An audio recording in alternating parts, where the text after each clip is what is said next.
Добар ден! Денешниот час е насловен како вовед во хемијата на јаглеродни соединенија. На самиот почеток да видиме што представува органска хемија, а што се органски соединенија. Органска хемија представува делот од хемијата која ги изучува органските соединенија.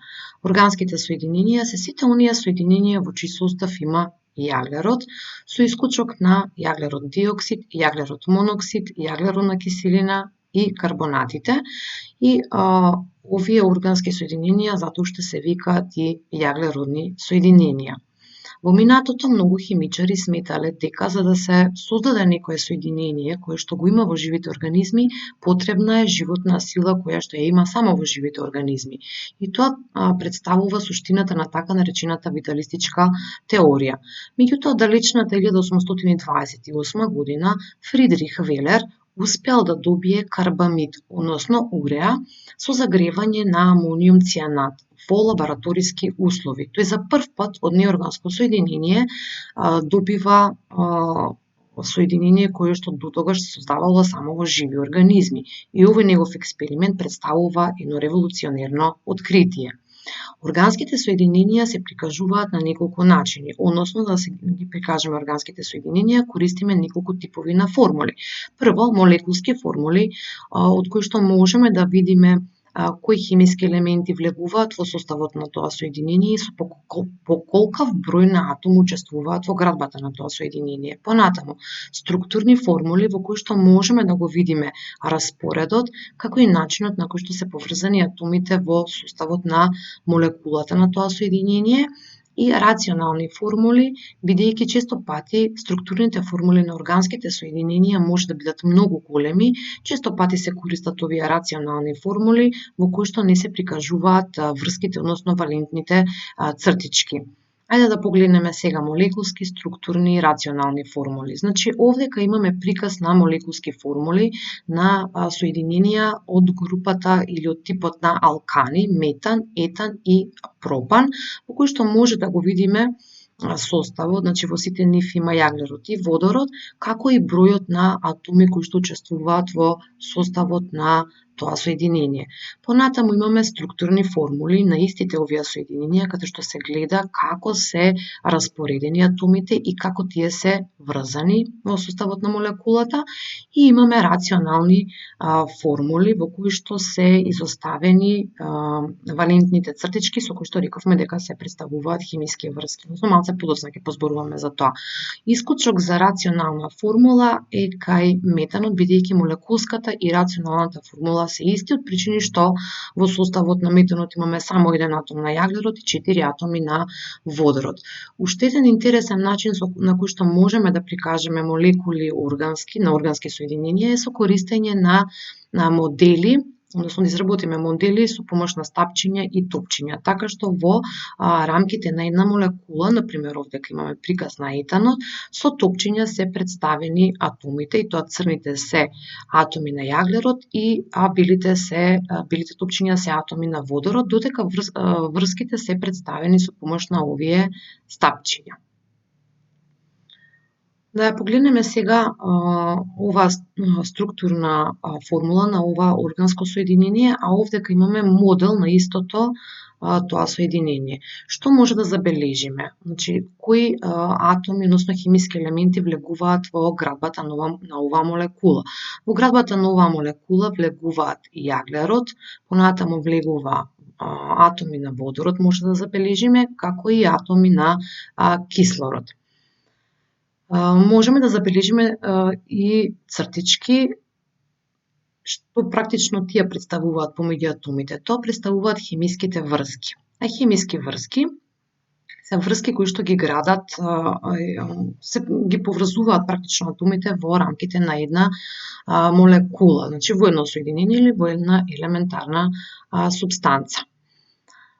Да ја погледнеме сега ова структурна формула. Ова е исто така соединение од типот на алкани, и тоа во составот на ова соединение има 4 атоми на јаглерод и има 10 атоми на водород. Што може да забележиме за атомот на јаглерод? Значи, за атомот на јаглеродот може да забележиме дека секој од овие 4 јаглеродни атоми образува 4 врски, односно има 4 вакви валентни цртички. Да видиме за првиот. Една врска, две врски, 3 и со соседниот јаглероден атом 4. Вториот јаглероден атом образува две врски со соседните јаглеродни атоми и две врски со два водородни атоми. Третиот јаглероден атом образува две врски со соседните јаглеродни атоми и два атоми од водород се врзани со овој јаглероден атом. Значи врски има 4. И последниот јаглероден атом, една врска со соседниот јаглероден атом и три врски со три водородни атоми. Што може да забележиме за бројот, односно за атомот на водородот? За атомот на водородот може да забележиме дека образува само по една врска, односно со по една цртичка, така што овие 10 атоми на водород се врзани со по една цртичка.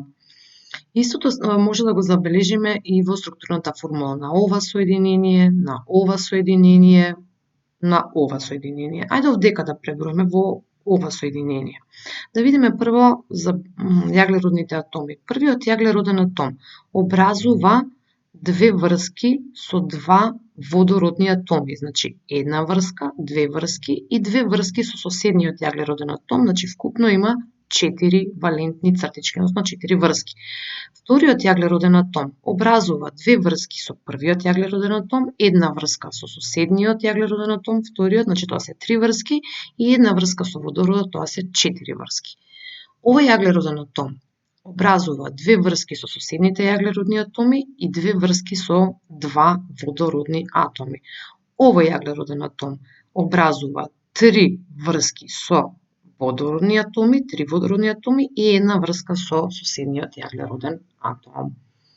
Ајде да погледнеме една структурна формула на метан. Значи, овдека имаме една врска помеѓу јаглеродниот атом со еден атом на водород. Ова е втората врска. Понатаму имаме уште една, ова е третата врска, и уште една, ова е четвртата врска. Значи, јаглеродниот атом образува 4 врски. Што се однесува до водородот во составот на ова соединение, има 4 атоми на водород. Секој од овие водородни атоми образува по една врска. Значи, врзани со еден атом на јаглерод. Што значи ова? Секој атом на хемиските елементи има способност да се сврзе со точно определен број атоми од друг хемиски елемент. Оваа способност или ова својство уште се нарекува валентност. Можеме да заклучиме дека кога се образува соединение, атомот на јаглеродот ќе образува 4 врски, додека пак атомот на водород ќе образува една врска. Значи, јаглеродниот атом е 4 валентен, додека водородниот атом е 1 валентен. На крајот имаме една забавна активност за вас. Значи, потребно ви е пластелин и дрвени чепкалки. Задачата е да изработите модел на една органска молекула, од некое соединение. Како пример може да ги користите моделите кои што ви ги посочувам. Пример на метанот, каде што со топчиња би ги направиле атомите, додека со дрвените чепкалки тие ќе ви представуваат валентните цртички или врските помеѓу тие атоми во составот на молекулата. Може оваа молекула, може оваа молекула или некоја молекула на органско соединение по ваш избор. Ви благодарам.